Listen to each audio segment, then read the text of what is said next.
7장입니다. 보시면서 부러움이 생기시는 분은 도전하셔도 됩니다. 17장 1절로 14절에 있는 말씀,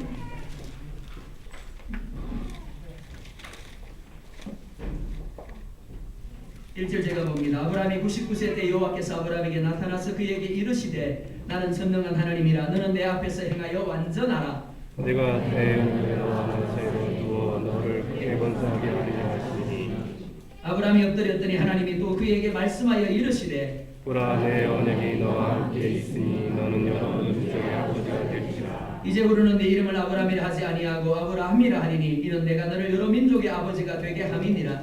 내가 너로 심히 풍성하게 하리니 내가 내게서 민족들이 나가게 하며 왕들이 내게로부터 나오리라. 내가 내 언약을 나와 너 및 네 대대 후손 사이에 세워서 영원한 언약을 삼고 너와 내 후손의 하나님이 되리라. 내가 너와 내 후손에게 내가 구하는 이 땅을 곧 가나안 온 땅으로서 영원한 기업이 되게 하고 나는 그들의 하나님이 되리라. 하나님이 또 아브라함에게 이르시되 그런즉 너는 내 언약을 지키고 네 후손도 대대로 지키라. 너희 중 남자는 다 할례를 받으라. 이것이 나와 너의 후손에게 지킬 내 언약이니라. 너희는 포피를 배우라. 이것이 나와 너희 사이의 언약의 표징이니라. 너희 대대로 모든 남자는 집에서 난 자나 또는 너희 자손이 아니라 이방 사람에게서 돈으로 산 자를 방문하고 난지 8일 만에 할례를 받을 것이다. 너희 집에서 난 자든지 너희 돈으로 산 자든지 할례를 받아야 하리니 이에 내 언약이 너희 사이에서 영원한 언약이 되려니와. 할례를 받지 아니한 남자 꼭 포피를 베지 아니한 자는 백성 중에 끊어지리니 그가 내 언약을 배반하였음이니라. 아멘. 제목 같이 한번 읽어보겠습니다. 시작. 아멘. 언약을 새롭게 하시는 하나님이라는 제목으로 하나님의 말씀 증거하도록 하겠습니다. 창세기 15장 6절을 보면 이렇게 말씀을 합니다. 아브라함이 여호와를 믿으니 여호와께서 이를 그의 의로 여기시고. 그런데 16장에 와서는 아브라함이 사라의 말을 듣고 하갈을 취합니다. 그리고 이스마엘을 낳습니다. 하나님을 믿었는데 하갈을 취했습니다. 그리고 이스마엘을 낳았습니다. 그리고 17장은 그로부터 무려 13년을 건너뛰고 있습니다. 그래서 1절을 보면 아브라함이 99세 때라고 말씀을 합니다. 16장과 17장 사이에 무려 몇 년이요? 13년의 공백이 있습니다. 자, 질문입니다. 그렇다면 아브라함은 이 13년 동안 무엇을 하고 있었을까요? 성경은 이 부분에 대하여 아무런 말씀도 하고 있지 않습니다. 하지만 쉽게 상상이 가능합니다.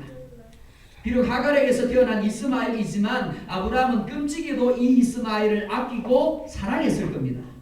왜냐하면 자신과 사라의 나이가 이제는 자식을 생각할 수 없는 자리에 이르렀기 때문에 그렇습니다. 그러니까 하나님의 약속은 약속이고 자신과 사라는 그 아이를 생각할 수 없었기 때문에 이스라엘로 만족하고 이스마엘로 기뻐하고 이스마엘로 행복해하고 있었을 겁니다. 그런데 바로 그때 하나님이 아브라함에게 나타났습니다. 그리고 이렇게 말씀합니다. 나는 전능한 하나님이라 너는 내 앞에서 행하여 완전하라. 자, 두 가지를 말씀합니다. 첫째는 하나님이 어떤 분이신가를 말씀합니다. 어떻게 해요? 나는 전능하다라고 말합니다.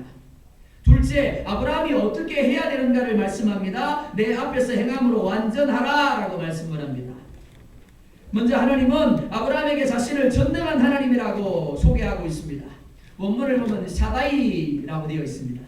여러 가지로 해석될 수 있는데 그 중 하나가 무엇이가 하면 풍요입니다. 따라서 전능하신 하나님이란 모든 필요를 공급해 주시는 분이라는 의미로 이해할 수 있습니다. 그래서 시편 23편 1절은 이렇게 말씀을 합니다. 여호와는 나의 목자시니 내게 부족함이 없으리로다. 전능하신 하나님이 나의 목자가 되심으로 내게 부족함이 없습니다. 다윗은 그렇게 고백하고 있습니다. 하나님이 아브라함에게 자신을 전능한 하나님, 풍요의 하나님이라고 말씀하시는 이유가 무엇일까요? 아브라함이 무슨 생각을 하고 있는지 알고 계셨기 때문입니다. 16절로 18절을 보면 이렇게 말씀을 하고 있습니다. 17장 우리 16절로 18절 같이 한번 보겠습니다. 시작.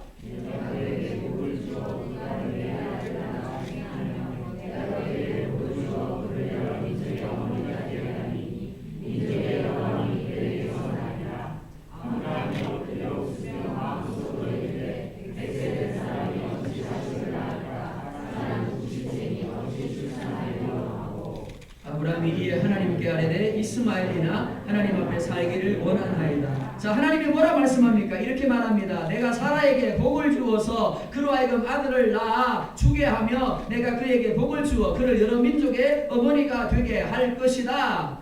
얼마나 복된 말씀입니까? 그런데 아브라함이 어떻게 했다고요? 17절 보면 아브라함이 엎드려 어떻게 해요? 웃으며. 자, 이 웃었다라는 의미를 여러분들이 잘 이해하셔야 됩니다. 행복해서 웃은 게 아니에요. 하나님 감사합니다. 드디어 주시네요. 감격해서 웃은 게 아니에요. 비웃었다라는 겁니다. 나중에 사라도 역시 비웃습니다. 그러면서 뭐라고 이야기를 합니까? 이렇게 말합니다. 내가 100세고 사라가 90세인데 물론 지금은 아직 안 됐습니다. 그죠? 아이를 낳는 때를 이야기하는 겁니다. 그가 99세고 사라가 89세입니다. 그런데 어떻게 출산하겠는가? 나는 그냥 이스마엘이나 만족하며 살기를 원합니다 라고 말합니다. 무엇이 문제입니까? 앞서 말씀드린 것처럼 창세기 15장 6절에서 그는 여호와 하나님을 믿었으므로 여호와께서 이를 그로 의뢰 여기셨다라고 말했습니다. 그런데 16장에서는 하갈을 지어서 이스마엘을 낳았죠. 그리고 17장에 와서도 여전히 아브라함이 어떻게 말한다고요? 하나님 믿습니다. 그런데요, 내 나이가 99세예요. 그리고 내 와이프가 89세예요. 그러니까 어떻게 아이를 낳을 수 있겠습니까? 그러니까 이스마엘로 그냥 만족하며 살겠습니다 라고 말하고 있는 겁니다. 자, 여러분들에게 묻습니다. 여러분들이 믿는 하나님이 전능하신가요? 네, 미정 집사님 안 믿네요. 네, 제가 안 보는 것 같아도 여기 앉아있는 분들 한 분 한 분을 다 보고 있습니다. 누가 아멘 안 하는지를 봐요. 다시 물을게요. 여러분들이 믿는 하나님이 전능한 하나님이 맞습니까? 아멘. 그죠? 저와 여러분이 믿고 있는 하나님 풍요의 하나님입니다. 전능의 하나님, 우리에게 부족함이 없게 하는 하나님입니다. 못할 것이 없는 하나님입니다. 그런데 문제가 뭐라고요? 다른 사람의 상황에는 이 하나님이 적용이 됩니다. 집사님 힘내세요. 권사님 힘내세요. 자매님 힘내세요. 우리 하나님 사나의 하나님이잖아요. 풍요의 하나님이잖아요. 부족함이 없게 하실 거예요. 하나님이 하실 수 있어요. 용기 내세요. 기도하세요. 그러죠? 뭐 아닌 것처럼 표정들 지으세요. 그렇게 말씀들 하시잖아요. 근데 내가 문제의 당사자가 된 거예요. 다른 사람이 애를 못 낳을 때는 하나님이 애를 주실 거예요. 하실 수 있어요 라고 말합니다. 근데 내가 애를 못 낳고 있어요. 그럴 때는 어떻게 한다고요? 하나님 내 나이가 지금 50이 넘었어요. 근데 무슨 애를 낳아요? 하나님을 전능한 하나님으로 고백하면서도 나에게 있어서만큼은 나의 문제에 있어서만큼은 하나님이 하지 못하는 무능한 분이 되어버린다는 겁니다. 이게 문제예요. 하나님을 마치 그냥 한번 말해보는 농담이나 하는 분으로 여기는 겁니다. 그렇게 하지 마시기 바랍니다. 창세기 11장 30절을 보면 이렇게 말씀을 합니다. 사례는 임신하지 못함으로 자식이 없었더라. 임신을 안 한 것이 아니라 임신을 하지 못하는 사람이 사례입니다. 더욱이 그때 나이가 65세예요. 그러니까 사례는 자신의 몸을 통해서 아들을 낳을 것이라고 생각을 안 했어요. 그런데 하나님이 아브라함에게 찾아오셔서 이렇게 말합니다. 내가 너로 큰 민족을 이루게 하겠다. 자, 한번 생각해 보자고요. 아브라함이 하나님 앞에 아들 달라고 기도했어요? 안 했어요? 안 했어요. 사라가 하나님 내가 불임이잖아요. 옆에 아버지 엄마가 애 낳는 거 보니까 너무 제가 마음이 아파요. 저도 애 낳고 싶어요. 그러니까 애 하나 주세요. 그랬다고요? 아니요. 애를 못 낳았는데 그 못 낳은 것을 팔자소간으로 여기가 포기하고 살았어요. 그런데 그런 사라에게 하나님이 찾아오셔서 내가 너로 큰 민족을 이루게 하겠다라고 말씀하신 거예요. 마태복음 5장 18절을 보면 이렇게 말씀합니다. 진실로 너희에게 이르노니 천지가 없어지기 전에는 율법의 1.1획도 결코 없어지지 아니하고 다 이루리라. 천지가 없어지기 전에는 하나님이 주신 약속의 말씀이 1.1획도 없어지지 아니하고 다 이루리라. 세 번만 아멘 하시면 아멘 하신 분들에게는 그렇게 얘기를 합니다. 그렇다고 뭐 그거 아멘 하시면 안 되잖아요. 다른 분들도 누리셔야지. 여호수아 21장 45절을 보면 이렇게 말씀을 합니다. 여호와께서 이스라엘 족속에게 말씀하신 선한 말씀이 하나도 남음이 없이 다 응하였더라. 남았다고요? 아니요. 하나도 빠짐이 없이 다 응했대요. 만약에 하나도 빠지면 하나님이 어떻게 되신다고요? 거짓말 하시는 하나님이 되는 겁니다. 아브라함과 사라에게 자녀를 주겠다고 약속을 주신 분이 하나님입니다. 그리고 그 하나님은 결코 주신 약속을 패하거나 변개치 아니하고 반드시 이루시는 분입니다. 그런데 아브라함의 나이가 99세가 되었습니다. 그러니까 아브라함이 약속을 받고 하란을 떠나서 가나안에 온 지도 벌써 24년이 되었습니다. 24년의 시간이 흘렀지만 아브라함에게는 어떤 환경적인 변화도 나타나지 않았습니다. 더욱이 이제는 인간적인 가능성을 전혀 생각할 수 없는 나이입니다. 이것이 아브라함의 나이 99세가 주는 의미입니다. 이때 아브라함은 99세였고 사례는 89세였습니다. 구약과 신약을 한 번이라도 읽어보신 분은 구약과 신약에 말도 안 되는 두 아기의 탄생을 말씀하고 있음을 보셨을 겁니다. 구약에는 89세 된 할머니가 애를 가집니다. 신약에는 남자를 알지 못하는 처녀가 아기를 가집니다. 어떻게 해요? 사다입니다. 풍요하게 하시는 하나님, 부유하게 하시는 하나님, 부족함이 없게 하시는 전능의 하나님의 역사로 말미암아 남자를 알지 못하는 처녀가 성령으로 잉태되었더라 라고 말합니다. 그리고 89세의 불임이었던 경수가 끊어진 사라가 아기를 가졌더라 라고 말씀하고 있습니다. 제가 거짓말하고 있는 것 같아요. 아멘 안 하시는 거니까. 그렇죠? 분명히 성경이 그렇게 말씀하고 있죠? 전능하신 하나님이 그렇게 하셨더라 라고 말합니다. 하나님의 약속은 결코 인간이 가진 조건이나 한계 상황에 매이지 않는다라는 겁니다. 따라서 나의 조건, 나의 상황이 문제가 되지 않습니다. 문제는 하나님의 능력이 아니라 나의 믿음이 문제이고 순종이 문제인 겁니다. 이스라엘이 가나안에 들어가기 위해서 요단강 앞에 섭니다. 그때 모백을 거두는 시기였기 때문에 물이 흘러넘칩니다. 이스라엘이 가나안에 들어가기 위해서는 반드시 그 요단강을 건너야 됩니다. 그런데 그들에게는 요단강을 건널 만한 그 어떤 것도 준비되어 있지 않았습니다. 그런데 그때 하나님이 이렇게 말씀을 합니다. 벗개를 맨 제사장들의 발이 물에 잠기면 물이 끊어지리라. 그리고 그 말씀을 믿고 제사장들이 발을 집어 넣어서 잠기게 되자 요단강에 물이 끊어졌더라 라고 말합니다. 어떤 하나님이요? 샤다이의 하나님이요. 전능한 하나님이 그들의 믿음대로 그들의 순종대로 요단강에 흐르던 물이 끊어지게 만들었다라고 말씀하고 있습니다. 부도 직전 상황입니다. 그런데 믿음으로 기도했더니 부도가 나야 하는데 하나님이 그 부도의 빚을 다 갚아주게 만들어주셨어요. 뿐만이 아니라 더 넘치도록 채워주셨습니다. 누구에게요? 제가 예화를 말씀드렸죠? 포항에 있는 김상태 장로님입니다. 하룻밤 사이에 다른 사람의 건물에는 한 마리도 들어가지 아니하고 오직 그 김상태 장로님 건물에만 해치고 나와서 5,000마리가 그 새벽에 들어갔습니다. 어떤 하나님이요? 샤다이 하나님입니다. 몸이 안 좋아서 병원에 가서 건강검진을 받습니다. 그랬더니 하는 말이 이렇습니다. 이게 암입니다. 수술해봤자 별 기대할 것이 없습니다. 그러니까 그냥 집에 가셔서 마음껏 드시고 싶은 거 드시고 마음껏 즐기고 싶은 대로 즐기십시오. 그런데 포기한 것이 아니라 약속의 말씀을 붙잡고 믿음으로 기도하기 시작을 했습니다. 그랬더니 암세포가 말끔히 사라지고 건강하게 되었습니다. 베다니에 나사로가 죽은 지 나흘이 지났습니다. 그래서 썩는 냄새가 납니다. 그런데 주님이 말씀합니다. 그랬더니 썩어 냄새가 나는 그 지체가 살아나서 움직이게 되었더라. 그렇게 말씀합니다. 이 모든 것들은 하나님이 가지신 능력이 어떠함을 우리 가운데 보여주는 겁니다. 즉 샤다이의 하나님을 우리 가운데 보여주고 있는 겁니다. 주님은 말씀합니다. 할 수 있거든이 무슨 말이냐? 믿는 이에게는 능히 하지 못할 일이 없느니라. 하나님은 누구에게나 동일하게 역사하십니다. 그러나 누구나 동일하게 하나님을 전능의 하나님으로 누리는 것은 아닙니다. 문제는 그 하나님의 역사 앞에서 주시는 감동에 주시는 말씀에 믿음으로 굴복하느냐 안 하느냐의 문제인 겁니다. 아브라함은 분명히 15장에서 믿음으로 의로 여기셨다라고 말합니다. 그런데 16장에서는 그 믿음이 온데간데 없고 하갈을 취하여 아들을 얻고자 하는 지극히 인간적인 모습만 남아 있습니다. 이는 결코 이상한 모습이 아닙니다. 정상적인 모습입니다. 왜냐하면 우리 안에는 빈틈없이 꽉꽉 채워진 죄악의 본성이 들어차 있기 때문에 그렇습니다. 그래서 어느 순간 하나님의 은혜를 잃어버리게 되면 지극히 인간적인 반응을 나타낼 수밖에 없는 겁니다. 착각하지 말아야 합니다. 교만하지 말아야 합니다. 오늘 내가 하나님 믿습니다 라고 말하고 있지만 이 믿음이 내 것이 아니에요. 가지가 잘난 것이 아닙니다. 나무가 좋기 때문에 가지에 좋은 열매가 맺히는 겁니다.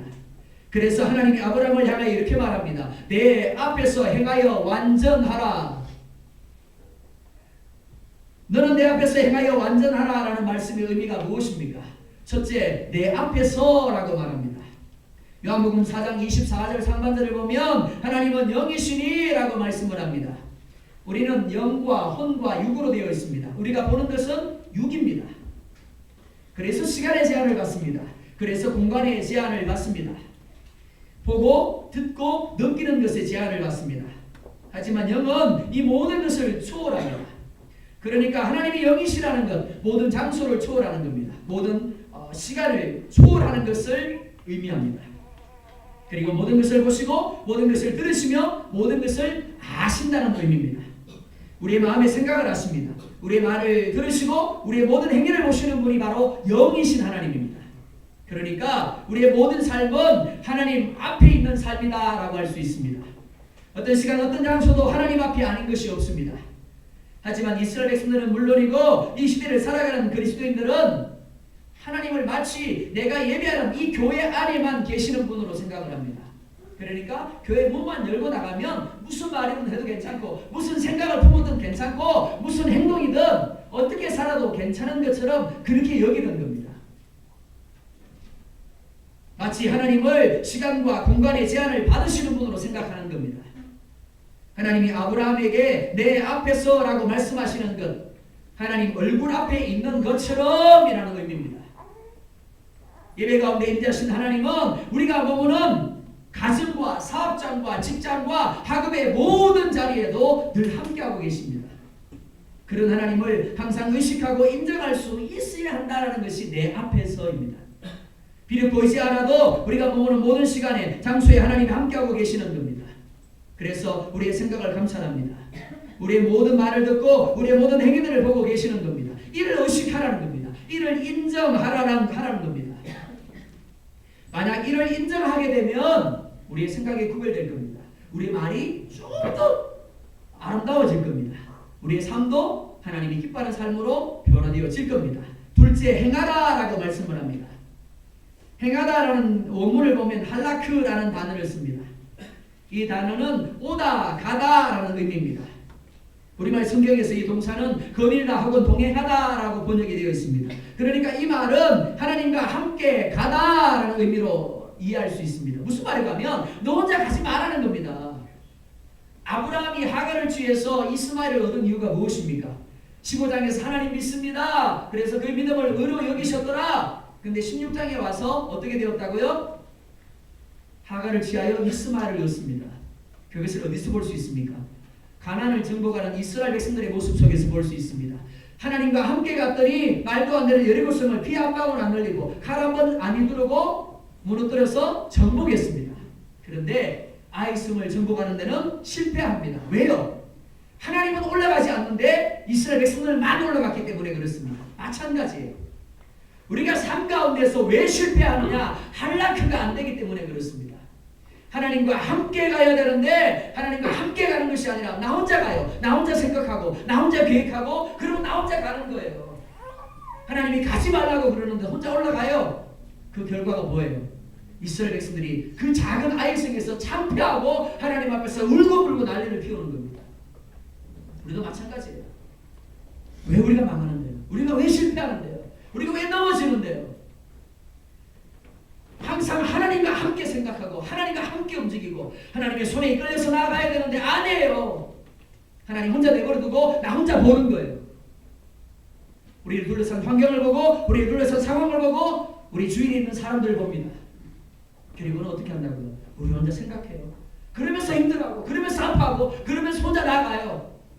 그러면서 안 되면 뭐라 그래요? 하나님 왜 나에게 이런 시련을 주시는 거예요? 하나님이 주셨어요? 아니요. 하나님은 가지 말라고 붙드는데 혼자 올라가서 할라키가 안 되었기 때문에 그렇게 되는 거예요.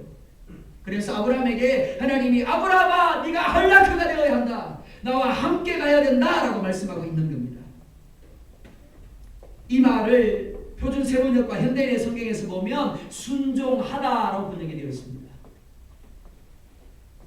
잠언은 우리를 향하여 하나님을 범사에 인정하라고 말합니다.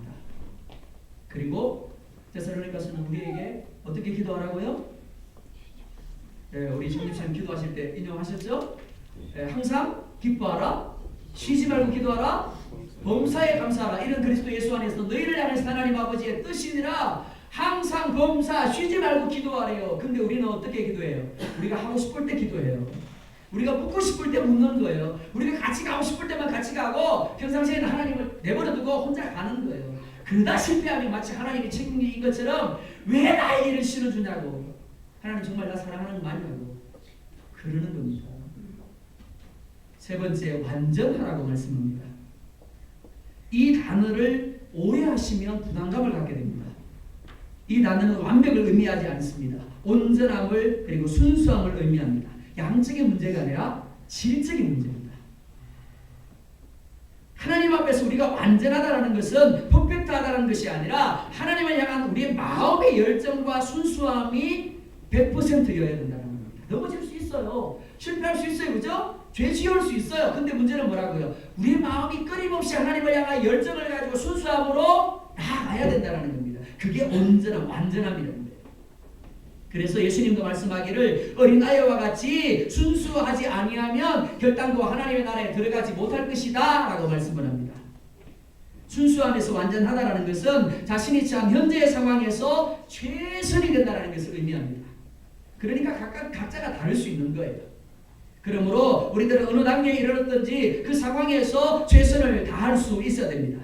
그런 노력을 할 때 또 다른 단계로 올라갈 수 있고 또 그 단계에서 또다시 온전해지는 거룩한 노력을 다하게 되는 겁니다. 그래서 사도 바울은 빌립보서 3장 12절에서 이렇게 말합니다. 내가 이미 얻었다 함도 아니요 온전히 이루었다 함도 아니라 오직 내가 그리스도 예수께 잡힌 바 된 그것을 잡으려고 달려가노라. 어떻게 한다고요? 그만하면 위대한 사람 아니에요. 그만하면 대단한 사람 아니에요. 그런데도 뭐라 그런다고요? 얻었다 함도 아니요 이루었다 함도 아니요 나는 여전히 달려간다라고 말합니다. 항상 그 단계마다 뭐 한다고요? 최선을 다하는 100%의 순도를 가지고 열정을 가지고 노력한다라고 우리 가운데 말하고 있는 겁니다. 성장을 향한 거룩한 노력은 한 단계 높은 성숙을 낳고 그런 성숙은 또 다른 성숙을 향한 거룩한 노력을 낳게 되는 겁니다. 자, 그렇다면 하나님이 이렇게 말씀하시는 이유가 무엇일까요? 아주 단순하게 아브라함이 하나님의 뜻과는 상관없이 이스마엘로 만족하면서 무려 13년의 시간을 보내었기 때문에 그렇습니다. 그리고 되어짐이 아브라함이 가진 어떤 조건이나 배경으로 말미암는 것이 아니라 하나님의 전능으로 말미암는 것이기 때문에 아브라함에게 하나님의 뜻, 하나님의 감동에 굴복할 것을 요구하고 있는 겁니다. 내가 하겠다라는 겁니다. 그러니까 아브라함은 하나님이 주시는 말씀에 하나님이 주시는 감동에 자신의 뜻, 자신의 상황을 내려놓고 굴복하기만 하면 되는 겁니다. 하나님은 우리에게 된다 안 된다를 판단하라고 말씀하고 있지 않습니다. 일부 예배 때 제가 그런 이야기를 했습니다. 양의 가장 금방진 모습이 무엇이고 하면 목자가 되려고 하는 것이다. 양은 그냥 양이면 된다. 무슨 말인가 하면 목자가 이름을 부를 때 네 하고 나가고 따라와 그럴 때 따라가면 되는 게 양이에요. 그럼 어디로 간다고요? 실만 물가로 푸른 초장으로 인도함을 받게 되는 겁니다. 근데 문제가 뭐라고요? 우리는 양이면서 틈만 챙기면 어떻게 한다고요? 목자가 되려고 그래요. 마치 하나님이 양 같아. 하나님 따라오세요. 팔로미 그런 거예요. 그러지 마시기 바랍니다. 우리는 양이에요. 양은 된다 안 된다 좋다 나쁘다 판단하는 게 아니에요. 그건 목자의 역할이에요. 목자가 판단해가지고 좋은 땅 나쁜 땅 되는 땅 안 되는 땅을 구분해서 우리를 되는 땅으로 이끌어가는 거예요. 좋은 땅으로 이끌어가는 겁니다. 그렇기 때문에 아브라함에게 필요한 것은 온전한 순종 외에 아무것도 없는 겁니다. 그러면 나머지는 하나님이 하시는 겁니다. 그래서 요한복음 15장 7절에 말씀합니다. 너희가 내 안에 거하고 내 말이 너희 안에 거하면 무엇이든지 원하는 대로 구하라. 그리하면 이루리라. 어떻게 하면요? 목자 안에 거하기만 하면 된대요. 목자 따라가기만 하면 된대요. 그러면 무엇이든지 원하는 대로 이루어 줄 것이다 라고 말씀하고 있습니다. 하나님이 우리를 부르셨습니다. 하나님이 우리에게 약속을 주셨습니다. 그렇기 때문에 하나님이 그 약속을 이루실 줄 믿으시기 바랍니다. 우리가 할 것은 모든 상황 속에서 마음을 다하여 그 하나님을 인정하는 것이고 신뢰하는 것이고 어떤 경우에도 하나님의 인도하심에 순종하는 겁니다. 그러면 하나님이 하십니다. 하나님이 아브라함에게 좀 더 구체적인 언약을 주시고 있습니다. 2절 보겠습니다. 시작.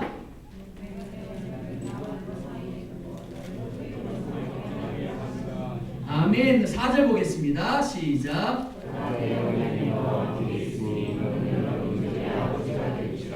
아멘. 하나님은 아브라함을 처음 부르실 때부터 계속해서 반복적으로 아브라함에게 언약을 주십니다. 왜 하나님이 반복해서 언약을 말씀하실까요? 반복된 언약은 하나님의 뜻이 변함없음을 보여주는 겁니다. 네가 비록 나를 잊어버렸을지라도, 네가 이렇게 넘어졌을지라도, 나를 인정해주지 않았을지라도 나는 변함없어. 나는 그 자리에 있어. 나는 반드시 지킬 거야. 그래서 뭐라고 이야기를 합니까? 내가 내 언약을 이라고 말씀을 합니다. 아브라함의 모습은 여전히 준비되지 못한 모습입니다. 아브라함은 15장에서 볼 수 있는 것처럼 하나님의 언약을 믿었습니다. 그런데 그 믿음은 16장에서 여지없이 바닥을 드러냅니다. 우리가 잊지 말아야 할 것이 바로 이것입니다. 우리의 믿음은 언제나 한결같이 유지되지 않습니다. 지금 내가 말씀을 아멘하며 받았어요. 고개를 끄덕였어요. 마음의 감동도 받았어요. 잘 살아야지. 근데 이 믿음이 유지되는 것이 아니라는 겁니다. 신기하게도 여러분들이 제가 두 손 들고 있을지어다 아멘 하고 교회 문을 나서면 그 순간에 떨어지기 시작해요. 그리고는 얼마 있지 않아서 바닥을 치는 겁니다. 가장 쉬운 예를 한번 들어볼게요. 자, 여러분들이 말씀을 통해서 은혜 받았어요. 예배를 통해서 은혜 받았어요. 그러니까 가서 식사하면서 어떤 이야기가 나누어져야 돼요? 말씀에 은혜 받은 이야기가 나누어져야 돼요. 오늘 목사님 말씀이 꼭 나한테 하는 말씀 같다고, 내가 얼마나 찔렸는지, 내가 얼마나 울었는지 모른다고, 내 마음이 얼마나 뜨거웠는지 모른다고. 이게 돼야 되는데 여러분들 올라가서 식사하면서 무슨 이야기 하더라고요? 말이야, 그 아무개 엄마 참 왜 이렇게 꼴보기 싫은 일만 골라서 하는지 몰라. 하나님 앞에서 누구 모습이? 내 모습이 그런 거예요. 우리의 믿음은 언제나 한결같이 유지되지 않습니다. 우리의 믿음은 마치 바닥이 깨져서 물이 새는 독과 같습니다. 그러니까 끊임없이 믿음을 새롭게 하기 위해서 예배하고 기도하고 말씀을 묵상하지 아니하면, 하나님을 의식하지 아니하면 금세 바닥을 드러낼 수밖에 없는 겁니다. 아브라함이 착각한 것이 바로 이것입니다. 하갈을 취해서 이스마엘을 얻을 때도, 그리고 이스마엘을 얻고 난 후에 13년 동안도 전혀 자신에 대하여 이상하다고 생각하지 않았어요. 문제가 있다고 생각하지 않았어요. 자, 16장의 어느 부분에서 아브라함이 하나님을 향하여 회개 기도했더라. 하나님을 향하여 하나님 도와주세요. 나 믿음이 떨어진 것 같아요. 기도했다가 나와요? 안 나와요? 안 나옵니다. 무슨 말인가 하면 자기의 상태를 올바로 진단하지 못했다라는 겁니다. 왜 그랬을까요? 왜 그랬을까요? 예배하고 있었거든요. 여전히 예배하고 있고요. 여전히 기도하고 있어요. 여전히 하나님을 의식하고 있어요. 그러니까 자신의 삶에 있어서 문제가 있다라고, 이상하다고 여기지 않은 겁니다. 나름대로는 하나님의 뜻대로 살고 있다고 생각을 한 겁니다. 근데 문제가 뭐라고요? 가장 근본적으로 그의 마음이 하나님의 뜻대로 주어진 이삭이 아닌 이스마엘에게 붙잡혀 있었다는 겁니다. 그래서 하나님이 다시 언약을 통해서 그의 시선을 이스마엘이 아닌 이삭에게로 돌리고 있는 겁니다. 그리고 자신의 삶이 잘못되었음을 깨닫게 하십니다. 이게 은혜예요. 이게 회개입니다. 내가 한 주간 살았는데 내가 잘못 살아왔다는 걸 말씀을 통해서 깨닫는 게 이게 은혜라는 겁니다. 그리고 결단하는 게 은혜예요. 하나님은 아브라함에게 언약을 너와 내 사이에 두겠다라고 말씀을 합니다. 두다라는 본문을 보면 나타니라는 단어를 사용을 합니다. 그 의미가 첫째, 어떤 일을 시작하거나 준비하기 위한 행동을 가리킵니다. 둘째, 나타나는 법률적인 분야에서 어떤 사람에게 어떤 것을 넘겨준다라는 뜻입니다. 셋째, 어떤 결과를 주거나 초래하는 행위를 가리킵니다. 하나님이 이전까지는 사실 이 말을 하시지 않았어요. 그런데 두고라고 말씀하심으로 하나님이 이 말씀을 통해서 내가 이제 실제적인 행동을 하겠다라고 말씀하고 있는 겁니다. 그래서 너를 크게 번성하겠다라고 말씀을 합니다. 아브라함의 반응이 무엇입니까? 3절 보겠습니다. 시작. 아브라함이 엎드렸더니 하나님이 그에게 말씀하시되 어떻게 했다고요? 엎드렸다. 엎드리다라는 말을 원문에 찾아보면 엎드리다라는 말 외에 또 하나가 더 있어요. 그게 뭐가 하면 넘어지다라는 의미입니다. 어떤 경우가 여기에 해당되는가 하면 야곱을 아실 겁니다. 야곱이 외삼촌 집에서 20년을 보내고 거부가 되어서 집으로 돌아옵니다. 근데 에서 때문에 두려워 떨어서 모든 사람을 보내고 야곱 강가에 혼자 남아요. 그리고 누구와? 하나님과 씨름을 합니다. 씨름을 하다가 나중에 나를 축복하지 아니하시면 결단코 떠나보내지 않겠습니다. 그리고 새롭게 이름을 받습니다. 뭐라고요? 이스라엘. 거기서 사용되는 것이 바로 넘어지다라는 의미입니다. 아브라함은 하나님의 말씀을 듣자 바로 자기 자신을 그 앞에 넘어뜨렸습니다. 17절에서 볼 수 있는 것처럼 여전히 아브라함은 이해하지 못하고 있습니다. 이해해서 엎드린 게 아니에요. 오해하시면 안 됩니다. 자신과 사라의 나이가 많아도 너무 많기 때문에 이해할 수 없습니다라고 말하고 있습니다. 그럼에도 불구하고 하나님이 말씀하시자 그 말씀 앞에 자신을 넘어뜨리고 하나님의 말씀을 아멘으로 받습니다. 복종하겠다라는 겁니다. 우리에게도 이런 자세가 필요합니다. 여러분들 하나님 말씀을 들을 때 이해가 안 될 수 있어요. 받아들일 수 없는 말씀일 수도 있습니다. 그러나 어떻게 하라고요? 아멘 하시라는 겁니다. 여러분 자신을 하나님 말씀 앞에 어떻게 하라고요? 넘어뜨리라는 겁니다. 엎드려뜨리라는 겁니다. 사도행전 2장 37절을 보면 그들이 이 말을 듣고 마음이 찔려 베드로와 다른 사도들에게 물어 이르되 형제들아 우리가 어찌할까 하거든 이라고 말씀합니다. 강단에서 무슨 말씀이 선포되든지 가정에서 말씀을 읽을 때 하나님 어떤 감동을 주시든지 전적으로 복종하겠다라는 자세를 가져야 하는 겁니다. 말씀이 주어졌습니다. 말씀이 들려집니다. 그럼에도 불구하고 나는 문제가 없어. 나의 삶은 전혀 이상하지 않아. 그런 사람만큼 불쌍한 사람이 없습니다. 말씀이 들려질 때 계속해서 자신의 생각을 이야기해서는 안 됩니다. 예수님 당시 종교 지도자들과 바리새인들이 그랬습니다. 예수님이 메시아라는 수많은 표적을 보았습니다. 그리고 예수님이 전하는 말씀을 들었습니다. 그러나 여전히 그들은 마음에 찔려하면서도 자신들의 잘못된 생각을 넘어뜨리지 않았습니다. 예수님께 엎드리지 않았습니다. 그 결과 망할 수밖에 없었던 겁니다. 우리도 그렇게 될 수 있습니다. 따라서 어떤 말씀이 내 귀에 들리든지 아브라함처럼 그 말씀에 무조건 뭐 하라고요? 엎드리시기 바랍니다. 자기 자신을 넘어뜨리고 아멘하며 복종하시기 바랍니다. 그때 비로소 하나님의 역사가 시작되는 것입니다. 5절 보면 이렇게 말합니다. 5절 보겠습니다. 시작.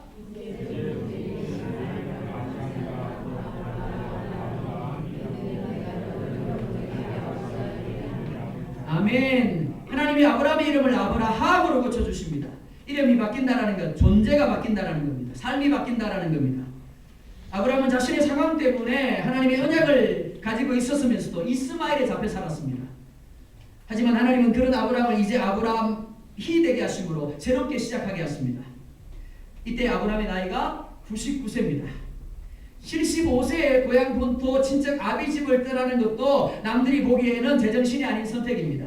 그런데 99세에 이름을 바꾸고 새롭게 살겠다고 한다면 다른 사람들이 뭐라고 하겠습니까? 하지만 하나님은 그 이름을 바꾸십니다. 새롭게 결단하고 하나님을 누리는 데는 나이는 단지 숫자에 불과한 겁니다. 그러니까 나이가 들어가고 하나님 앞에 갈 시간이 다가오면 다가올수록 어떻게 해요? 더 새로워져야 됩니다. 더 결단해야 됩니다. 그래서 하나님과 동행할 수 있어야 하는 겁니다. 아브라함이라는 이름은 존귀한 아버지라는 뜻입니다. 하지만 그는 존귀한 아버지가 되지 못했습니다. 그래서 6절을 보면 내가 너로 심히 번성하게 하리니 내가 네게서 민족들이 나게 하며 왕들이 내게로부터 나오리라 라고 말씀을 합니다. 아브라함이라는 이름은 육적으로 많은 민족들이 아브라함에게서 나올 것이라는 의미입니다. 그러나 이것 외에 영적으로 수많은 민족과 사람들이 믿음으로 아브라함의 후손이 될 것을 말씀하는 겁니다. 어떻게 그렇게 되는데요? 자, 4절 말씀 한번 보겠습니다. 시작.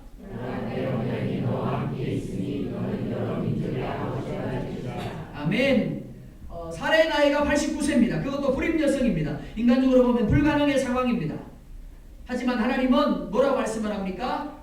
내 언약이 너와 함께 있음으로 인하여 라고 말합니다. 아브라함이 무엇을 함으로가 아니라 사라가 무엇을 함으로가 말미암이 아닙니다. 즉 아브라함의 스펙이 아니라 아브라함의 배경이 아니라 하나님의 언약으로 라고 말합니다. 착각하시면 안 됩니다. 하나님은 하나님의 언약이 함께 있음으로 말미암아 그 모든 부정적인 조건들을 초월하게 하겠다라고 말합니다. 그리고 아브라함이 여러 민족의 아버지가 되는 아브라함이 되게 할 것이다라고 말씀하고 있는 겁니다. 우리가 가진 조건, 우리가 가진 상황이 하나님의 약속을 성취하는 것이 아닙니다. 하나님이 주셨기 때문에 하나님이 성취하십니다. 그러니까 우리 자신을 바라보면 안 되는 겁니다. 우리를 둘러싼 상황이나 환경을 바라보면 부정적인 결과밖에 안 내요. 하나님 말씀을 부정할 수밖에 없는 겁니다. 안 돼, 모태가 될 수밖에 없는 겁니다. 우리가 바라보아야 할 것은 하나님이 주신 약속의 말씀입니다. 내가 내 언약이 너와 함께 있게 함으로 라고 말합니다. 우리는 함께 하신 그 언약을 붙잡고 그 말씀을 붙잡고 믿음으로 하나님을 의식하며 마음을 다하여 순종하기만 하면 되는 겁니다. 그러면 마침내 하나님이 준비해 놓은 성취의 자리로 나아가게 하시는 겁니다. 바로 그런 성취를 누릴 수 있는 저 여러분들 되기를 주의 이름으로 축원합니다. 아멘. 여러분 함께 기도하겠습니다.